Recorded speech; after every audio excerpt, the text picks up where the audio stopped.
Hello, good morning nurses. आज का जो टॉपिक मैं आपके साथ शेयर करने जा रहा हूँ that is going to be about the rules of preparation, NCLEX preparation. और वो रूल्स हैं 1 to 6, यानी total 6 in number. So this is all about your NCLEX exam and your NCLEX preparation. So number 1 rule जो है वो आप ध्यान रखिए, it's a comprehensive study. Right, अगर आप कैम्परहेंसिव स्टडी नहीं कर रहे और आप हेडलाइंस एंड शॉर्टकट में जा रहे हो तो that is not the actual method of preparation.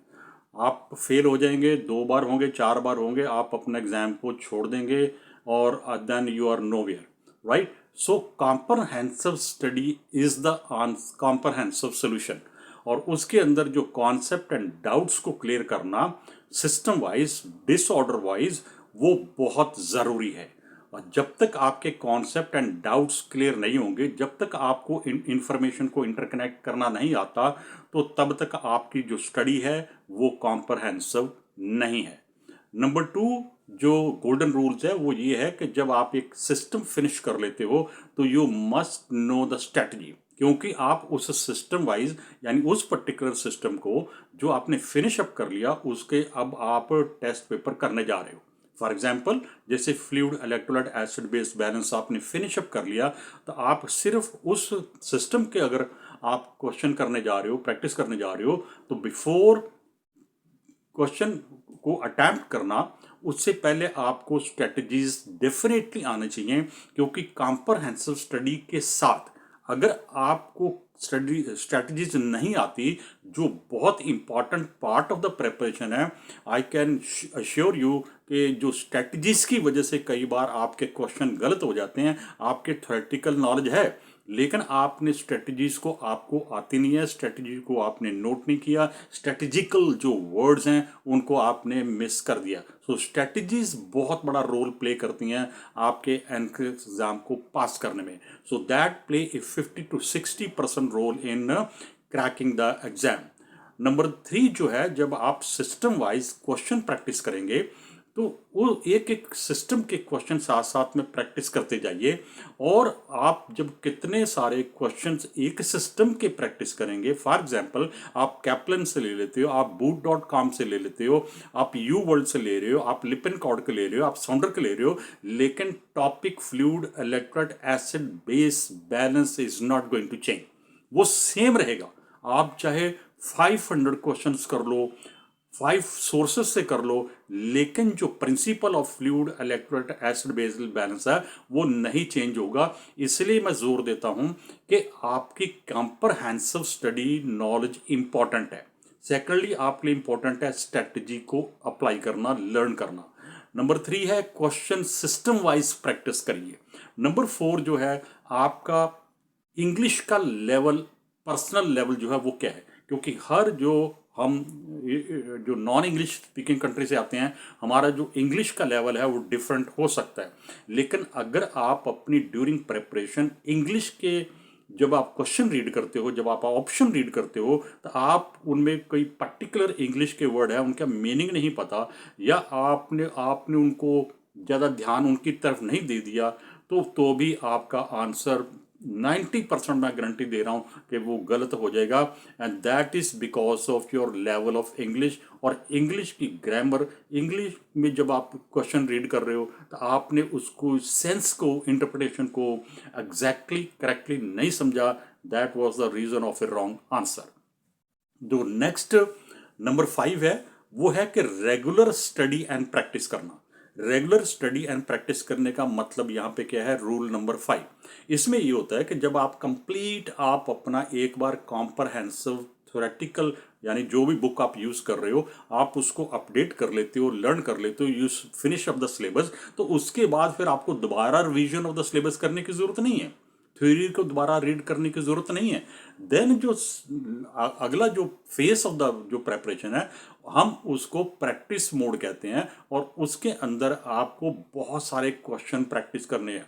आप करे जाओ, कहीं से भी मिलते हैं, मत छोड़ो, उनको करे जाओ। तो उसकी वजह से क्या होता है कि आप एक ही सिस्टम के 500 से 1000 क्वेश्चन कर जाएंगे। और इस तरीके से पूरा आपका जो जो आपका पूरा जो सिलेबस है वो फिनिश अप हो जाएगा। और जो आपके रॉन्ग आंसर है उनके ऊपर फोकस करिए, और उनकी जो रैशनल उनको रीड करिए। तो साथ साथ ही आपका अबाउट दैट पर्टिकुलर क्वेश्चन जो एग्जामिनर ने आपको दिया था वो क्यों रॉन्ग हुआ है, जब आप रैशनल रीड करते हो तो आपको वो समझ में आएगी कि where you went actually wrong. So regular study करना, प्रैक्टिस करना बहुत ज़रूरी है, क्योंकि अगर आप सिर्फ वीक में 2 बार कर रहे हो, 3 बार कर रहे हो, मुझे टाइम नहीं मिल रहा, this is a irregular habit है, ये आपके लिए बहुत बड़ा एक नेगेटिव इम्पैक्ट होगा आपकी रेगुलर स्टडी में। रेगुलर स्टडी का मतलब है डेली आपको लीस्ट 1 आवर निकालना होगा, क्वेश्चन प्रैक्टिस करने होंगे, रैशनल रीड करने होंगे, और अपने करेक्ट जो इनकरेक्ट आंसर है उनको फ्यूचर में इनकरेक्ट ना हो प्रिवेंट करना होगा। So that was the golden rule number 5। Number 6 जो है गोल्डन रूल वो ये है कि आप अपनी परफॉर्मेंस को मेंटेन करिए, maintain your perform. For example, अगर इस बार आपका fluid electrolyte acid base balance में 65% है, तो नेक्स्ट टाइम आप टारगेट रखिए कि मुझे 75% करना है।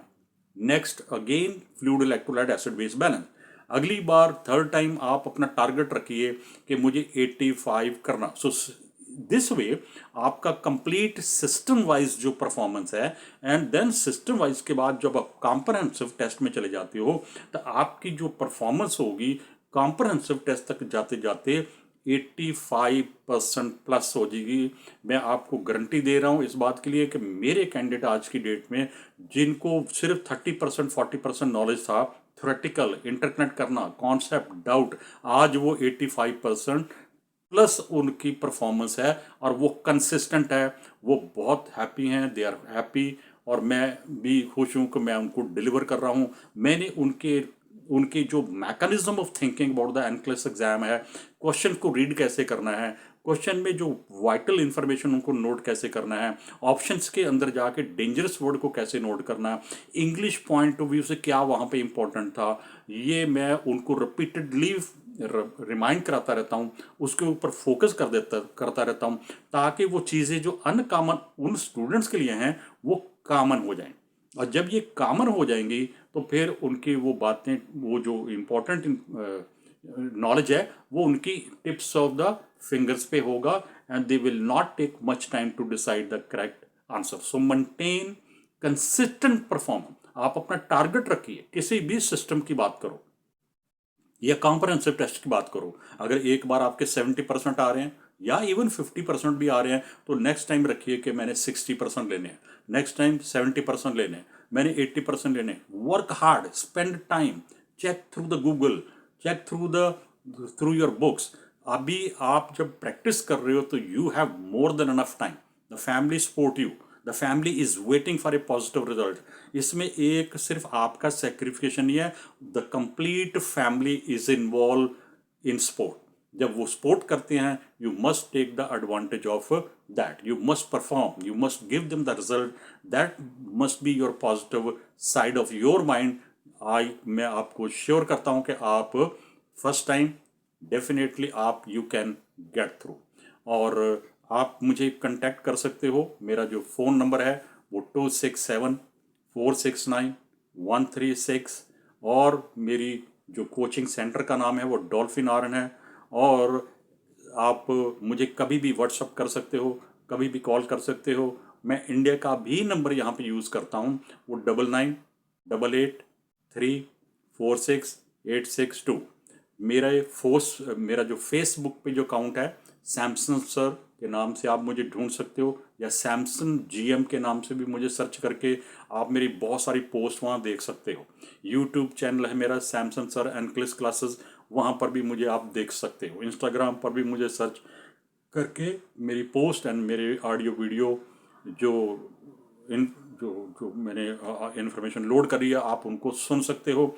आप मेरे साथ कॉम्प्रहेंसिव स्टडी के लिए आइए, नो शॉर्टकट, नो हेडलाइन आटा, राइट। आप मेरे साथ 5 डेमो क्लास लगाइए। अगर if you are satisfied, you are convince, आप मेरे साथ कंटिन्यू करो, नहीं तो आप बिना पेमेंट के डिसकंटिन्यू मुझे कर सकते हो, क्योंकि वो डेमो क्लासेस हैं, राइट। नो इसमें कोई प्रोपोगंडा नहीं है, आप वेरीफाई करिए, right. For the last 20 year I have been teaching. So thank you so much, contact me. मेरा फ़ोन नंबर बोर्ड पे लिखा है, dolphinrn.com भी लिखा है, आप मुझे कभी भी कॉल कर सकते हो। Thank you so much, have a good time.